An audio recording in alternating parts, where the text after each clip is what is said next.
আসসালামু আলাইকুম রহমতুল্লাহ। আশা করছি ভালো আছেন। আমরা আজকে এমন একটি জায়গায় চলে আসলাম যেখানে তুর্কি যাযাবর গোষ্ঠীদের জীবন নিয়ে একটি শুটিং চলছে।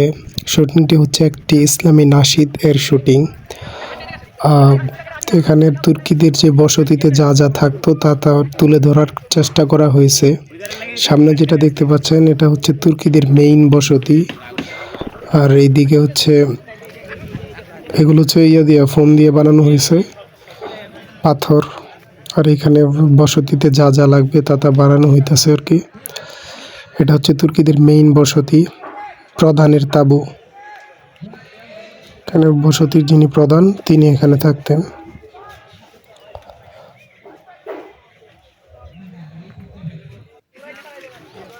এগুলো হচ্ছে তুর্কিদের ঘোড়া। বসতিটা আর কি তুলে ধরার চেষ্টা করা হয়েছে। এগুলো হচ্ছে তুর্কিদের অস্ত্র ঢাল।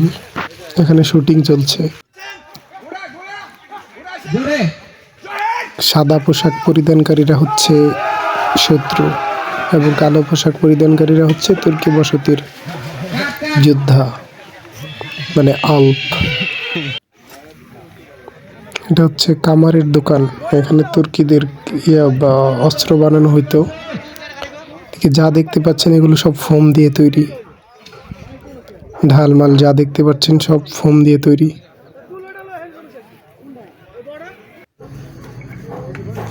এখানে আমরা একটু মজা করছিলাম তরবারি নিয়ে। আমরা যোদ্ধা ছিলাম। আমি আসলে যোদ্ধা ছিলাম ক্যারেক্টারে। ভিতরে বসতির ভিতরে শুটিং চলছে। ইনি হচ্ছে বিগ তুর্কিদের প্রধান। এটা হচ্ছে কুয়া, সামনে যেটা দেখতে পাচ্ছেন। আর এগুলো হচ্ছে দোকান টোকান, মানে তুর্কি বসতিতে যা যা ছিল তাই আর কি তুলে ধরার চেষ্টা করা হয়েছে। শুটিং চলছে অনেক রাত পর্যন্তই। এখানে আর্টিস্ট যারা ছিল তারা একটু মজা টজা করলো।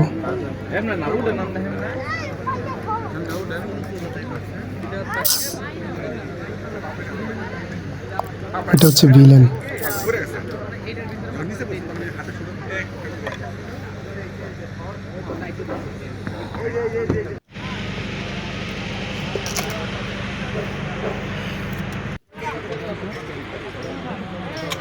এখানেও শুটিং চলছে। ভিলেনরা আর কি বসতিতে আক্রমণ করবে এরকম একটা মুহূর্ত।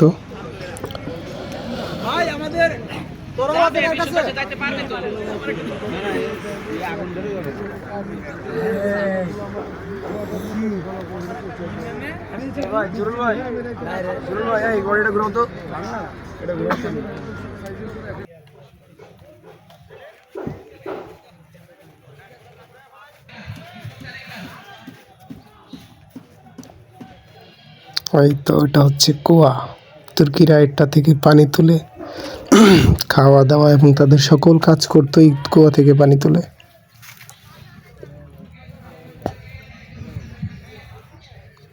ছোট্ট একটা বসতির মধ্যে এইরকম দোকান টোকান ছিল। তাদের প্রয়োজনীয় সকল জিনিস এই ছোট্ট বসতিতেই থাকতো। একটি ইসলামী সঙ্গীতের শুটিং, 6 মিনিটের ভিডিও। এখানে মোটামুটি তুর্কিদের জীবনযাপন কিছুটা হলেও তুলে ধরার চেষ্টা করা হয়েছে।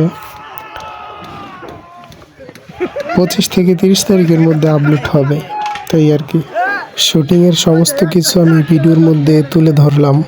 সাবস্ক্রাইব এবং ফলো করে পাশেই থাকুন।